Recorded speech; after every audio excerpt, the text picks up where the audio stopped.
دنیا میں ایسی شادی بھی گزری ہے جن کے لیے حور و غلما اور فرشتوں نے خوب تیاریاں کی، ایسی شادی کہ جس کے لیے ہر صحابی دولہا بننے کا خواہش مند تھا، لیکن اس شادی کا دولہا خود اللہ پاک کی ذات نے چنا۔ بے شک آپ نے بہت سی شادیاں دیکھی ہوں گی، لیکن آپ اس تقریب کا تصور بھی نہیں کر سکتے کہ جس میں حضور اکرم صلی اللہ علیہ وآلہ وسلم کی لخت جگر کی شادی کی گئی ہو۔ اللہ کی قسم دنیا بھر میں کوئی بھی ایسی تقریب نہ ہوئی ہوگی۔ سید فاطمہ طاہرہ باقرہ عابدہ جب عہد طفولیت سے سن بلاغت کو پہنچی تو آپ کا رشتہ لے کر بہت سے جلیل القدر صحابی حضور پاک صلی اللہ علیہ وآلہ وسلم کے پاس تشریف لائے، لیکن حضور نے سبھی کو یہی جواب دیا، مجھے اس معاملے میں اللہ پاک کے حکم کا انتظار ہے۔ کچھ ماہ بعد حضرت عبد الرحمن بن عوف اور دیگر کچھ صحابہ نے شیر خدا حضرت علی کو مشورہ دیا کہ علی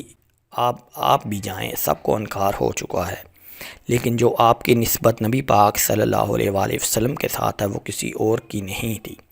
حضرت علی رضی اللہ تعالی عنہ حضور پاک صلی اللہ علیہ وآلہ وسلم کی خدمت میں گئے کہ اتنی دیر میں اللہ کے محبوب نے فرمایا، اے علی آج تمہارا آنا کیا فاطمہ کے رشتے کے لیے ہے؟ تو حضرت علی نظریں جھکا کر فرمانے لگے، جی یا رسول اللہ صلی اللہ علیہ وآلہ وسلم۔ حضور صلی اللہ علیہ وآلہ وسلم نے فرمایا کہ مجھے جبرائیل نے پہلے ہی خبر دے دی ہے۔ آپ صلی اللہ علیہ وآلہ وسلم نے ان کی درخواست قبول فرمائی اور ارشاد فرمایا، اے علی گھریلو ضروریات کی کوئی چیز تمہارے پاس ہے جسے تم وسیلہ بناؤ؟ حضرت علی نے فرمایا، میرے پاس ایک تلوار، ایک اونٹ اور ایک ذرہ ہے۔ حضور پاک صلی اللہ علیہ وآلہ وسلم نے فرمایا، تلوار کی تمہیں ضرورت ہے، ہر وقت جہاد کے لیے تیار رہتے ہو، اور اونٹ تمہاری سواری کے لیے ہے، وہ بھی ضروری ہے۔ میں تیری طرف سے ذرہ پر اتفاقہ کرتا ہوں۔ اے علی تجھے بشارت ہو کہ اللہ تعالیٰ نے تیرا اور فاطمہ کا نکاح آسمان میں باندھ دیا ہے۔ مجھے اللہ تعالیٰ کی طرف سے یہ حکم ہوا ہے کہ میں بھی سب کے سامنے تمہارا اور فاطمہ کا نکاح پڑھا دوں۔ اس طرح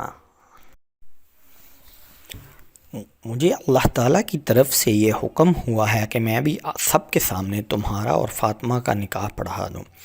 اس طرح رسول اللہ صلی اللہ علیہ وآلہ وسلم نے حضرت علی کا نکاح پڑھا دیا۔ جب سید طیبہ طاہر کی رخصتی کا وقت آیا تو تمام ازواج مطہرات حضور پاک صلی اللہ علیہ وآلہ وسلم کے پاس آئیں اور حسرت امیز باتیں کی۔ حضرت ام سلمہ رضی اللہ تعالیٰ عنہ سے کہتی ہیں، اللہ کے نبی آج اگر ختیجہ ہوتی تو اللہ کی قسم ہمیں فاطمہ کے متعلق کوئی پریشانی نہ ہوتی، اور بے ان سے آپ کی آنکھیں بھی روشن ہو جاتی۔ رسول اللہ صلی اللہ علیہ وآلہ وسلم کی آنکھوں میں آنسو آ گئے۔ آپ نے فرمایا، ختیجہ جیسا کوئی بھی نہیں۔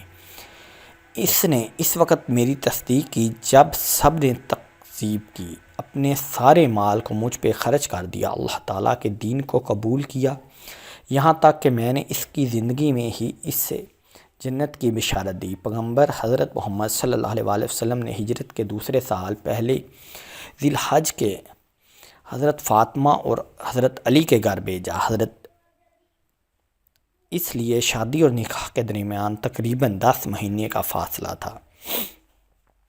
شاید نکاح کا صیغہ جلدی پڑھنے کی وجہ یہ تھی کہ دوسرے رشتے مانگنے والوں لوگوں کے لیے جواب واضح ہو جائے، اور شادی کی دیر کرنے کی وجہ یہ تھی کہ فاطمہ جسمانی رشت و نما کے لحاظ سے بہتر ہو جائے۔ خاتون جنت کا جہیز آقا نامداد مدنی تاجدار رسول صلی اللہ علیہ وآلہ وسلم کے مالک مختار حبیب صلی اللہ علیہ وآلہ وسلم نے شہزادی اسلام حضرت بی بی فاطمہ رضی اللہ تعالیٰ عنہ کو جہیز میں جو سامان دیا، اس کی فہرست یہ ہے: ایک کملی چادر، بان کی ایک چارپائی، چمڑے کا گدا جس میں روئی کی جگہ کھجور کی چھال بری ہوئی تھی، ایک چھاگل، ایک ماشک، 2 چکیاں، 2 مٹی کے گھڑے۔ حضرت علی حضرت ام ایمن کے ساتھ حضور پاک صلی اللہ علیہ وآلہ وسلم کی خدمت میں حاضر ہوئیں۔ حضرت علی فرماتے ہیں، حضور پاک صلی اللہ علیہ وآلہ وسلم نے مجھ سے پوچھا، کیا تم زوجہ کے ساتھ رہنا چاہتے ہو؟ میں نے عرض کی، یا رسول اللہ صلی اللہ علیہ وآلہ وسلم جی۔ آپ صلی اللہ علیہ وآلہ وسلم نے ارشاد فرمایا، بڑی محبت و عزت سے انشاءاللہ عز و جل آج رات سے تم اپنی زوجہ کے ساتھ رہا کرو گے۔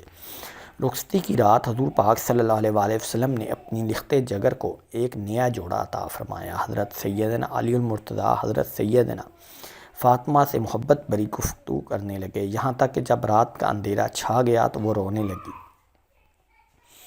حضرت سیدنا علی المرتضیٰ نے پوچھا، اے تمام عورتوں کی سردار، کیا آپ خوش نہیں کہ میں آپ کا شوہر ہوں اور آپ میری بیوی ہیں؟ کہنے لگی، میں کیوں کر راضی نہ ہوں گی، آپ تو میری رضا بلکہ اس سے بھی بڑھ کے ہیں۔ میں نے اپنی اس حالت و معاملے کے متعلق سوچ رہی ہوں کہ جب میری عمر بیت جائے گی اور مجھے قبر میں داخل کر دیا جائے گا، آج میرا عزت و فخر کے بستر میں داخل ہونا کل قبر میں داخل ہونے کی مانند ہے۔ آج رات ہم اپنے رب عز و جل کی بارگاہ میں کھڑے ہو کر عبادت کریں گے کہ وہی عبادت کا زیادہ حق رکھتا ہے۔ اس کے بعد وہ دونوں عبادت کی جگہ کھڑے ہو کر رب الکریم عز و جل کی عبادت کرنے لگے۔ اسی لمحے ایک بوڑھی عورت نے صدا دی کہ ایک جوڑے کا سوال کرتی ہوں۔ حضرت سید فاطمہ نے یہ سنا تو آپ قرآن کی آیت یاد آ گئی کہ تم ہرگز نیکی کی منزل تک نہیں پہنچ سکتے جب تک اپنی محبوب چیزوں میں سے راہ خدا میں انفال نہ کرو۔ آپ نے شب زفاف میں ہی اپنا شادی والا جوڑا جو حضور صلی اللہ علیہ وسلم نے انہیں دیا تھا اس بڑی ساحل کو دیا۔ اللہ اکبر۔ چنانچہ حق ادا کرنے سے پہلے ابتدائی 3 دن ان دونوں مقدس ہستیوں نے دن روزے میں اور رات عبادت الہی میں بسر کی۔ شادی کے کچھ ہی عرصے بعد نبی پاک صلی اللہ علیہ وسلم نے حضرت فاطمہ علیہ السلام کی جدائی اور دوری کی وجہ سے پریشان رہنے لگے، اس لیے سوچا کہ بیٹی اور داماد کو گھر میں ہی جگہ دے دی جائے۔ حضرت حارث بن نعمان رضی اللہ تعالی عنہ جو کہ جلیل القدر صحابی تھے، جب ان سے اس بات کا پتہ چلا کہ حضور پاک صلی اللہ علیہ وسلم کے پاس آئے اور کہا، خدا کی قسم میں چاہتا ہوں کہ میرے جو گھر میں آپ کے ساتھ ہیں وہ آپ لے لیں۔ حضور پاک صلی اللہ علیہ وسلم فرمانے لگے، اللہ تمہیں اس کا اجر دے۔ اس طرح سے حضرت علی اور حضرت فاطمہ حضور پاک صلی اللہ علیہ وسلم کے ہمسائے بن گئے۔